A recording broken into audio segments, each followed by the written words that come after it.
Everybody, it's Patrick back with another episode of RevTalks. Today we're joined with Ramon, the CEO over at Zfort Group. He has over 17 years of experience within this company. How's it going today, Ramon? Good, good. How are you? I'm doing pretty well. I appreciate you taking some time out of your day to be here on RevTalks. Can you kind of talk to us briefly about Zfort Group and what you guys are building in the AI space as well? Yeah, so we are a full cycle development agency. We build software, B2B platforms, B2C platforms, mobile apps, web apps, you name it. Specifically in the AI space, we do everything. I know it sounds like too broad, but we do everything from chatbots to knowledge systems to expert systems. You can come up with any business idea, and just the chances are we probably did it. Nice. And in terms of like industries that you guys typically work best in, I know you guys are, working with various different industries. You guys have experience in a lot of different implementations. Can you kind of talk about some industries that have maybe gotten better results with you guys and who you guys kind of would prefer working with as well? Yeah. Once again, we are industry agnostic. We are trying to find a niche for ourselves, but we can't. We do this exercise every year. But we have great success in healthcare, health tech, and fintech. Those two, they are probably the best match for us. Yeah. Also construction. We see that too across the board. Fintech, healthcare, or predominantly healthcare too. There's a lot of complex systems. They always deliver the bills on times too, and things like that.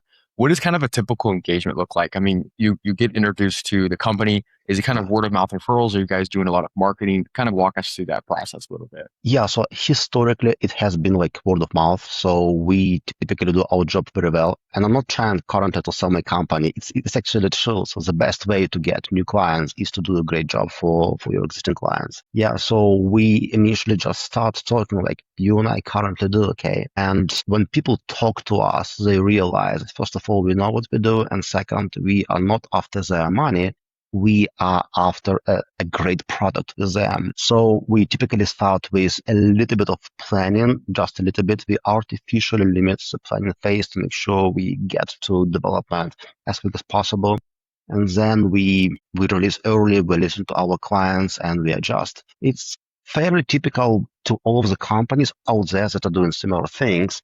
The only difference is that we really try to make it very well. Absolutely. And what does a typical kind of engagement look like? How many sort of developers are on the team? I know you have over 17 years of experience being CEO. Yeah. Has the team grown a lot in the past, almost 2 decades, or what does that growth kind of look like for you guys? So actually the company is even older. So the company has 26 years of experience. We are kind of old. We are very often older than our clients. So if our client is a startup, then we're typically way older than them. The size varies. We find that the golden rule is to keep the team between 7 and 9 people. It's just the best. Could be less, could be more, but 7 to 9 is the best. And we typically assign multiple roles. So there has to be a technical project manager, a quality assurance engineer, obviously developers, obviously DevOps. And recently, we almost always have an AI specialist in every team because this just speeds up the development a lot. I see. So the AI specialist is really that kind of booster, that jetpack that is kind of like, hey, here's how to prompt specific code. And not only that, just here's how to really facilitate AI through. Yeah, I mean, you probably heard a lot of hype around the AI. That, hey, AI boosts your productivity. Hey, AI makes the team work much faster. So the truth is, it's not hype. It's actually true. In our experience, we actually see teams increasing velocity at least 3x, at least 3 times faster than we did even a year ago. Of course, it's not easy. It's not cheap. You have to really know what you do. And even if AI doesn't work for you, the human, still bears the responsibility. But hey, by the end of the day, triple increase in development velocity. That's great. Absolutely. And are you guys actually able to take on more development projects quarter over quarter with the 7 to 9 team, or are you seeing it kind of cap out and you guys are more contingent on kind of like growth? We are looking for growth. We can't take on more. We are hungry for more, for new interesting ideas. We have a lot of people who really work with us, not for the money again, but for interesting products. So if there is anything to be done in the realm of interesting projects, we more than welcome that. Nice, super cool. And what does your process look like from kind of introduction to starting to actually really tangibly look at what the company needs to build and scope of work. How does that kind of work? Do you guys get introduced to them, and then you guys kind of go through a strategy call? Maybe you're taking a deep dive into the sector of the business. What is that process for you guys? Yeah, so initially try to understand what is the pain point, what is the goal, what the company is trying to achieve. And then we are typically challenging the client, the potential client at that stage, with some assumptions or questions, especially uncomfortable questions like, hey, are you sure about that? Maybe there's a cheaper way to do it. Because if the client can successfully answer all of those challenges, then it makes sense to continue the discussion. And yeah, we typically hop on several strategy sessions. They are free. We just want to make sure that there is something to talk about, okay? And we typically give our clients like a ballpark estimate, like, hey, we generally believe that if you want to do a proof of concept with that, it's gonna take you like 3 weeks, and like 2 persons can do it. If you're looking for an MVP, the minimum viable product, it's going to take you like 4 to 5 months, and the team size should be like 6 to 7. We give them that kind of idea, and then they decide what fits better the business strategy. Some of them choose the POC way, some of them choose the MVP way. We almost never recommend building the full product like entirely, because we worked with hundreds of clients, and of those hundreds, more than 90% pivoted from one idea to another or significantly changed the requirements. So if you want to go big, go with MVP. You will not regret it. I like that. And what is a typical deal size kind of range for you guys, just so the audience can maybe get a better understanding of kind of the work that you guys do and the experience that you guys have? What does it kind of start at? What does it kind of range at? I know it ranges. Yeah, look, I don't want to speak dollars, because dollars, they can be offset, okay? So I can give you like in man months, okay, or like team sizes and durations. So an MVP is on average between 4 and 8 months, and the team is on average between 6 and 10 people, so to say. So once again, I don't want to try to sell our company, to sell our services right now, but our hourly rate is very, very democratic, so to say, and we know that our services are never more expensive than from our competitors. Nice. But again, the key ingredient here is not how long we work or how fast we work. The key ingredient is understanding the client's true needs and utilizing the technologies that will be most useful for the particular client. And all businesses are unique. If we did successfully one project, it doesn't mean we will use the same tech stack for another client. It typically varies. Definitely. And one thing I'm hearing too is that you guys obviously care a lot about a product, which is really good, the customer that you're building the product for, and the actual implementation of what it's going to do for the actual customer and the business, which is really big. A lot of the times right now, we're seeing a lot of software development companies really integrate AI with not just the back end with a DevOps or AI implementation expert, but more of kind of the front end with growth.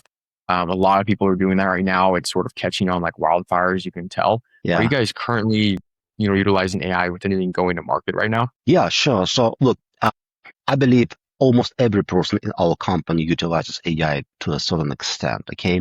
We still have a couple of AI skeptics, but I can see that they are struggling with work more than anyone else. And the way we utilize AI, the way everyone utilizes AI, it differs from month to month. Literally today, literally several hours ago, I hopped on a call with an employee and showed them how to very quickly automate what they had been doing manually. And it took like 15 seconds instead of like 5 hours, okay?